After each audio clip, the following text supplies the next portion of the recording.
Edward Laos. Welcome to Travel Talk, filmed at the Peachtree Rose Marketing Studios and hosted by the hotel guide publisher, Edward Laos. Good morning, everybody. Edward Laos here, publisher of the Hotel Guide and your host of Travel Talk. Really excited about today's episode. I have Semra Hunter, who's the founder of, let me get this right, SAHARAï. Hopefully I did that. Well done. All right. Well done. That was very good. So I'm here in San Antonio, Texas. And Semra, where are you coming from? Marrakesh, Morocco. Wow. This is why I love the power of technology. There are good uses of it, and this is one of them. So, Semra, I'm excited to have you on the show today. Talk a little bit about your new venture and some of your background. But a lot of the times when I'm getting going, my listeners are like, "Hey, who are you talking to, Edward? Tell us a little bit about them." So, why don't you tell us a little bit about yourself, how you got to where you are, and then we'll jump into the company and some other cool questions after that. Absolutely. First things first, thank you so much for having me. I'm absolutely thrilled to be here. This is going to be such a fun conversation, and I love talking about travel. So I feel like I'm in the right place. So thank you again for the invitation. You're welcome. So who am I? Wow. Okay. I will try to keep this answer very short. I am originally from Los Angeles, born and bred, LA girl. And then I moved to Spain when I was 20. I did my junior year abroad. I went to UC Berkeley. I did my undergraduate study in what is a very Berkeley-esque way of calling international relations. It was peace and conflict studies. After 4 years, realized how much I absolutely hated politics. That was not going to be for me. I had this naive idea at 17, 18 that, I can just work in foreign embassies and consulates and travel the world and live in different countries. But no, the politics got in the way, and that was not for me. I should probably say that my first love was actually sport when I was growing up. So I played all kinds of different sports, mostly soccer and volleyball. Those were my two biggest ones. So I really had these two pillars of sport and travel as my main loves and passions. So I did my junior year abroad in Barcelona. Once I graduated from college, like 2 weeks later, I went straight back to Barcelona. I always knew from a very young age that I was going to be living in Europe and that I'd be living abroad. And so I was in Spain for 15 years, where I got into sports broadcast journalism. So I'm actually a television presenter by vocation, and I've worked in European football for the past 12 years. So I mostly covered Spanish football, La Liga, the Champions League, national team competitions like the Euros, the World Cups. I do other sports as well. Now I do a lot of paddle with Red Bull. I've done gaming for years with Konami. Now I do a lot of corporate events as well. I work with UEFA, with FIFA. I host draws for them and other corporate events and conferences. So I have my hands kind of in a lot of different pies, let's say. I don't like routine. It is. I don't like routine. I like to be constantly challenged and to try new things and to experience as much as possible. And the beautiful thing about what I do is that I do get to marry sport and travel quite extensively. So it's been a fascinating journey. I lived in Turkey as well, in Istanbul, for 2 years. In between all of that, and now for the past year, I've been based in Morocco. So in summary, that's kind of me in a nutshell. That's nice. That's a good background. We were talking offline a little bit about my love of sports, and originally wanted to be a sports broadcaster and journalist and all that. And then I ended up here in travel. And so it's kind of the same, a little bit like what you're doing. Being able to combine travel and what you do and what you love is always probably the ultimate thing for people. And so it's really cool that you're getting to do that as well. But tell me a little bit about the company, and tell me a little bit about what you're doing there and what great things are happening. And then we'll dive into that a little bit. So the backstory to all of this, because everyone looks at me when I say I live in Morocco, the sheer shock on their face is like, what? Why? Like complete lack of comprehension, right? But it's actually a pretty straightforward answer. I fell in love. Not just with the country, but with a man who is from here. And now we've been together for 3.5 years. We were doing long distance from Spain and coming back and forth. He said to me one day, move to Marrakesh. I said, okay. So here I am. I love adventure, and this is very much up my alley. But no, truth be told, I did want to settle down and establish a long-term partnership with him. And we share so many of the same values, and we share so many of the same passions and philosophies on life, that it actually felt like a natural evolution to do this together, because he's actually worked in tourism for many, many, many years, pretty much his whole life. Even as a child, his family worked in tourism. So he's been exposed to it since he was a kid. He's been exposed to foreigners as well since he was a kid. And he's very, very good at navigating different cultures, different languages, different people, and making them feel very at home and very welcome here. And so we decided, well, why don't we actually bring together our strengths, which are, in his case, the knowledge, the deep network that he has all across the country, the experience being the local, authentic person. And I can bring the communication, the PR, the creativity. I can help to bridge the two worlds of the West and sort of just the foreign aspect of things in general, and bridge that world with Morocco. As a foreigner who is here, living here, immerse myself in the culture, embedded myself into the daily life and routines, and obviously alongside my life partner. So that's really how it came about. It started initially as a bit of a passion project, as in like, oh, my free time, I'll help you out. And it's actually grown into, actually, let's do this really seriously, and let's do it together as co-founders and as equals. So that's really where we're at. He's obviously been doing this for a very long time. I'm a bit newer to the game, if you will. But I still feel like I have a lot to offer, and it's really exciting to see how this is all developing and growing and moving forward. So we're currently in the building phase still, but we're ready for a launch. We're planning for January 2026, so just around the corner. Nice. So we get to catch you guys before y'all really take off. So I'm really excited about being a part of that announcement and stuff. And so tell me a little bit about how luxury travel really aligns with what you're doing with the agency. So I think luxury can be defined in a lot of different ways. Yes. But I think the way that we choose to define luxury is not in the traditional sense, let's say. It's more in we want people to be present. We want people to experience rather than consume. I feel like when I travel a lot for work, I see people who are just there for the Instagram moments, for let's just check this off the list and say that I've been here. And let's just move very quickly from monument to monument. And you're kind of shepherded around like cattle, and you don't really get beyond the surface level, and you really scratch the surface. And I feel like for me, it's all about connecting in a deeper way. And I feel like that's the real luxury. It's slowing down. It's being present. Because a lot of times people go away from their trips not even remembering anything because they weren't actually there mentally or emotionally. They were there physically, but they didn't actually connect with the place in any real way, And so I, as well as my partner, want to offer a service where people can come to Morocco and they can connect with it in a different way.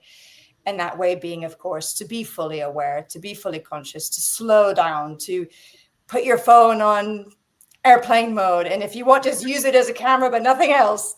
And really allow yourself to open up and be surprised and to meet with people and to speak with people and to talk with them and get a real true feel for what this place is all about. Because for me, in my experience of all the places I've been to, I have to say, at least for me, there's been no place in the world that's really kind of nourished my soul in the way that Morocco does. Yeah. It's a very powerful place when it comes to the soul level. And so I would love for guests to come here and to really feel that and to really truly live that. And that for me is what real luxury is. Reconnecting with yourself in a way through being here. No, definitely. I agree with you on that. I mean, we have a luxury section in our publication, and I've done different podcasts with different guests in the luxury space. But luxury means many things to many people. It's not necessarily all the complete opulence and all of that stuff. Of course. Which it can be. And you can very much enjoy all of that here, by the way. Let me tell you, it is very enjoyable.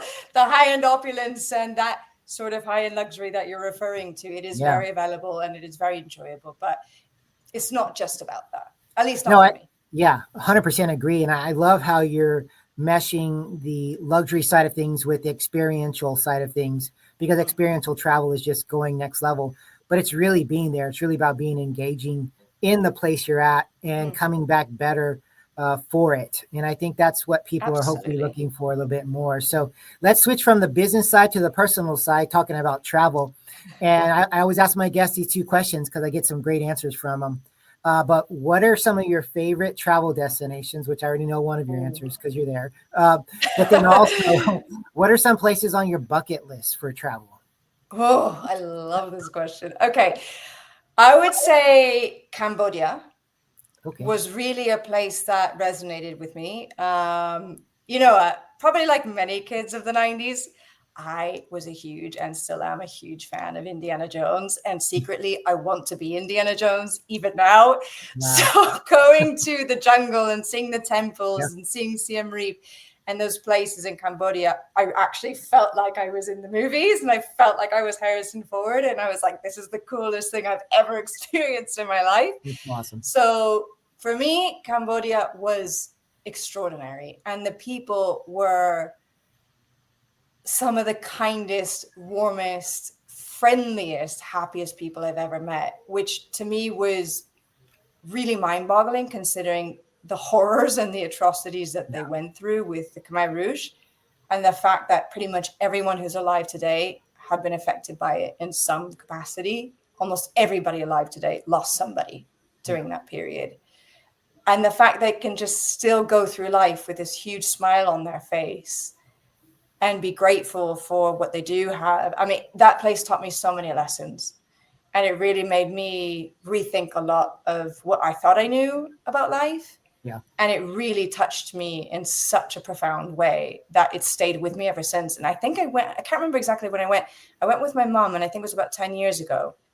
And I've always wanted to go back since, always. That place is truly special.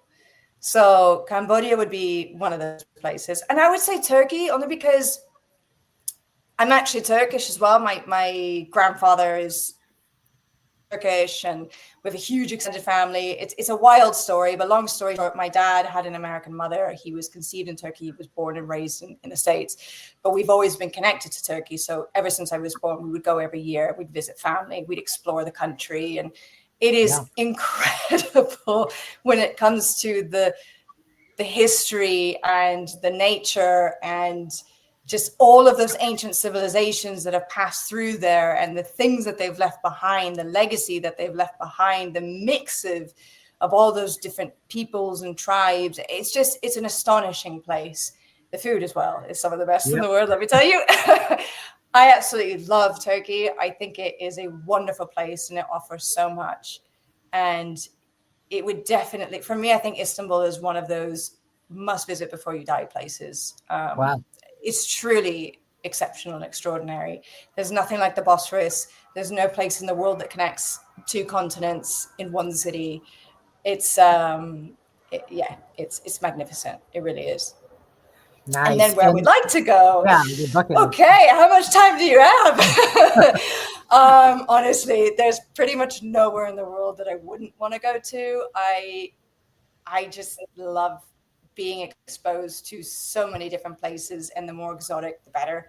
For some reason, I would say Sri Lanka really calls to me, and I'm not even really sure why, but for some reason, I have that as probably my top 3 places that I would like to go to. Same with Mongolia. I'm not even sure why, but Mongolia also speaks to me for some reason. I can't quite put my finger on it, but kind of heading in that way, exploring that area would be nice. I would be very interested in exploring a bit more of Asia, but definitely now that I'm in Africa, I didn't really have any interest in it before, but now that I've learned a lot more about it, and my partner, obviously being African, he has such an interest in exploring the continent that it's kind of gotten me a little bit more excited about it. Awesome. Really cool places. So I think that's definitely something that we have much on our bucket list to explore in the near future. Oh, that's awesome. Timbuktu, and I'm like, yep, I'm on the first plane there. Well, that's even better. We've got we're kind of winding down here a little bit, but tell me, what's the best way for people to learn more about the company and connect with you guys? Mm. In the process of being built. We expect it to be launched December or the beginning, but we do already have the domain, which is going to be SAHARAIMoroccotours.com. SAHARI MoroccoTours.com. And That's we do have a social media account on Instagram, which is the only account that we have right now, and it's SAHARAI Official. perfect. Well, it has been an absolute pleasure having you on. And that's where you can currently find us. Wonderful, wonderful. Say It's again? been yeah, no, I was saying it's been an absolute pleasure having you on the podcast today, and I'm looking forward to the official unveiling and everything good that you're going to be doing. But yes, it's been a pleasure having you on. Thank you. Yes, absolutely. Watch this space. There's still more to come. We are really looking forward to 2026 and to seeing what that brings. And of course, we would be happy to invite you and all of your listeners and everybody else to come to Morocco. This is always a place that is here to welcome you with open arms. So have a wonderful rest of the year. Thank you again for having me. And hopefully we'll catch up again sometime soon. Of course, you got it. Well, to all of our listeners, readers out there, and followers, you know the drill. Follow us at thehotelguide.com. We'll actually have Semra's contact information in our show notes too. But like we always like to say, travel and make memories. And until next time, everybody take care and we'll talk soon.